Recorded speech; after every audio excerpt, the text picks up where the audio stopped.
Hi, this is Dr. King. I'm going to talk with you about the video requirement for the portfolio course. We're doing a video in this course because the technical skills that you'll be developing here will prepare you for some of the activities that you're going to do during your methods courses when you're in field placement and then also when you're in student teaching. The skills that you're going to be learning here directly align to the technical skills that you're going to need in order to be successful with the EdTPA assessment. I'm going to talk about that at the end of the video, but for now, what you need to know is that this is an assessment that all teacher candidates need to pass before they can qualify for a teaching license in the state of Wisconsin. Plus, the use of videos of your instruction to document your practice, to share with others for critique, and to share perhaps with your principal or instructional coach. These are becoming much more commonplace in education, used as professional development and also evaluation. And everybody who comes into the College of Education takes either the Foundations block or this course, portfolio course. So we catch everyone, and so what we do is we prepare everyone who's coming in with these technical skills.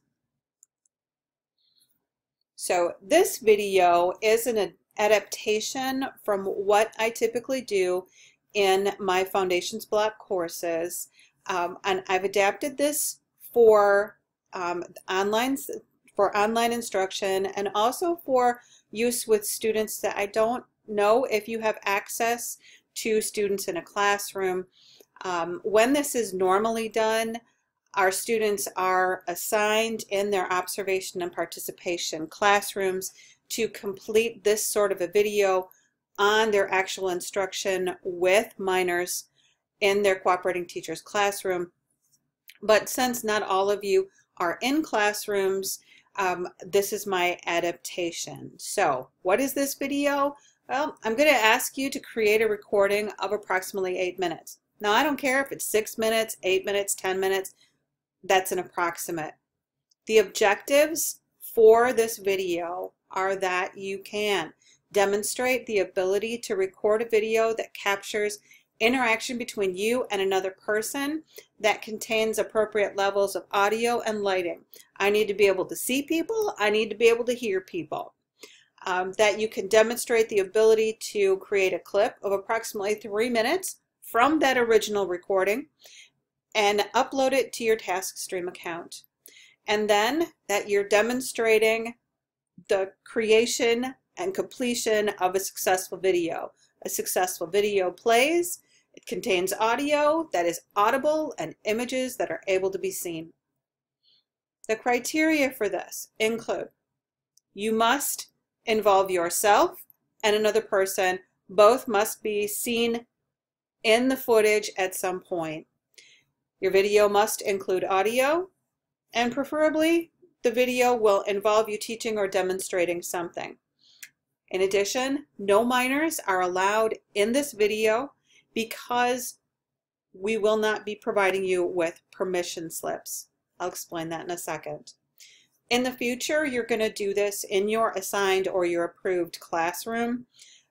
You will have either a cooperating teacher or some sort of a supervisor who's providing you with the information on what all the requirements are for the teaching that you will do. But typically, you will be required to do some sort of teaching with actual students, and you will review the raw footage and pick out clips that demonstrate your effectiveness as a teacher and that you were able to stimulate student engagement.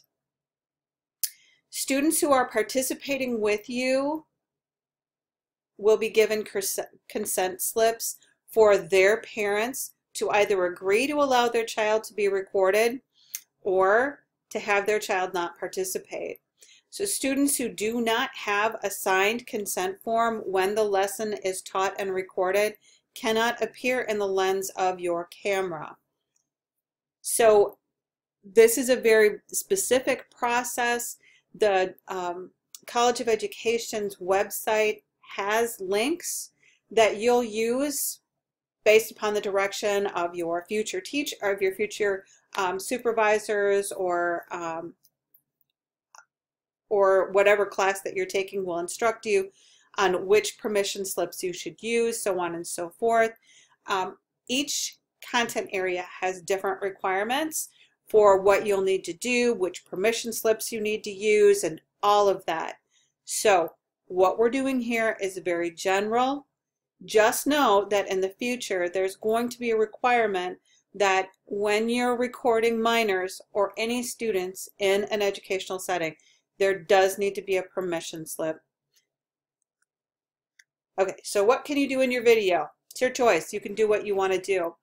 You're demonstrating that you have the technical skills required to create a similar video during your subsequent courses. So, things I've seen in the past. My students have made cookies. They've demonstrated how to do meal prep for a week. They've recorded teaching somebody how to do press-on nails, grooming a horse, washing a car. I'll caution you that if you're going to be doing anything outside, you want to make sure that you really test the audio. This can be a very specific and complicated issue for future PE teachers who are thinking about doing an activity outside that they're going to be recording, or even doing things in a gym. So if you're pursuing a PE major or something that you would need to be in a large room or outside, I really encourage you to try your hand at recording something that's outside, like washing a car or anything like that, because it does really complicate the situation. I've had people do how to play a card game. I've had family discussions, friend discussions on Game of Thrones, picking carpet choices for remodeling. I've had a couple of people who were already teaching as paraprofessionals or teaching on an emergency license, and so they've done things like a virtual tour of their own classroom, a virtual tour of their school, and meeting other key personnel. I've had some really fun videos where people have introduced their family pets, where they're showing off dog tricks, all that sort of thing. So in a nutshell, it doesn't really matter what the content is. You're doing this to develop specific skills and practice them. So you're going to be graded on a pass-fail basis. You're going to be, again, demonstrating that you have the technical skills. So if it plays, if I can hear it, and if I can see people, you pass. How long does it have to be? Again, I'm looking for something about 8 minutes in length. The original segment that you produce needs to be long enough that you can go back and extract a 3-minute continuous clip from. So the way this works is that in an instructional setting, you would be recording the entire lesson that you're teaching for that day. Then you would go back and review that lesson and pick out specific clips demonstrating whatever your professor or your supervisor told you that you needed to demonstrate. Then you would clip those, save them, and then upload them to TaskStream Watermark. For this, I want you to have an original segment, about 8 minutes, give or take. Then go back, choose a 3-minute clip, save it, upload to TaskStream. TaskStream, yeah. TaskStream, it's sometimes called Watermark, sometimes called TaskStream. This is a platform that we have that allows us to share video in a very secure way. And excuse me. So you'll be given a link to this platform and information on how you can register for an account on this. It's free, and it's something that the College of Ed uses for all of these sorts of related video sharing activities. This is, again, secure. It's been approved by UW System Legal as our approved vehicle for sharing videos. No other video sharing devices like Google or anything like that are permitted. So the things that you can use for recording your video, well, first of all, with this, because it's going to be a relatively short clip, you can certainly use your cell phone. And you know, if you have your own video recording equipment, please feel free to go ahead and do that. Now, I have a video that I will post that's a how-to video to explain to you, excuse me, how to technically take that clip, save it, upload it to TaskStream and all of that. But it will also talk with you about checking out equipment from the Anderson Library. That's the UW-Whitewater Library. We have equipment on reserve at the library there. You identify yourself as a COEPS, that's College of Education and Professional Studies, COEPS student, and tell them that you're doing your O&P, Observation and Participation video, and they should have a camera for you. Okay, so as far as editing is concerned, we're going to keep this really simple. There's really no editing allowed. Again, you just select your 3-minute clip from the raw footage, save it, upload it to TaskStream. This is a rule that's been established by the people who wrote the test. So no titles, no transitions, no pasting 2 clips together, no using multiple cameras and pasting them together, no text overs, no voiceovers. So really, no video editing skills required. You're just going to clip, save, upload. Now, of course, there are some exceptions. There are really only 2 though. So in your future videos, if your audio is too loud or too quiet, John Spike, who is our Director of Technology in the Wittrick Lab, can help you with that. Or if a student accidentally appears in the frame of the lens of the camera and the student doesn't have a parental or a parent or a guardian permission slip returned, this student must be blurred out. And this too is something that can be done in the Wittrick Lab. John Spike can help you with that. There are students in the lab who can help you with that. But with other than those 2 things, no edit. As I mentioned previously, here's information on the EdTPA exam in general. So the EdTPA is an assessment that all students need to pass prior to getting their teacher's license. So the COEPS website has a ton of information on the assessment.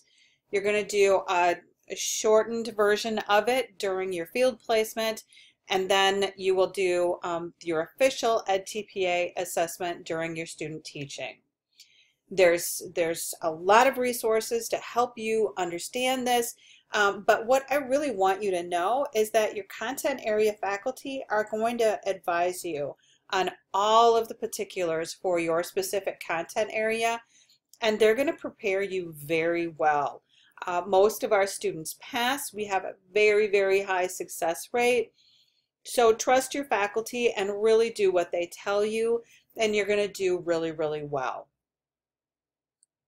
And finally, where can you get help if you need help putting your video together for this class, or if you have problems getting your TaskStream account set up? Well, the Wittrick Lab is where you need to go. I do not provide technical assistance on your TaskStream account, or how to do your video, or how to upload it, or any of those sorts of things. So that you do need to go to the Wittrick Lab for. And I will provide information with the course on how to get a hold of the Wittrick Lab. You can call them on the phone. They can walk you through things. You can come into the lab. You can email. So they're really adaptable to meeting whatever needs you may have.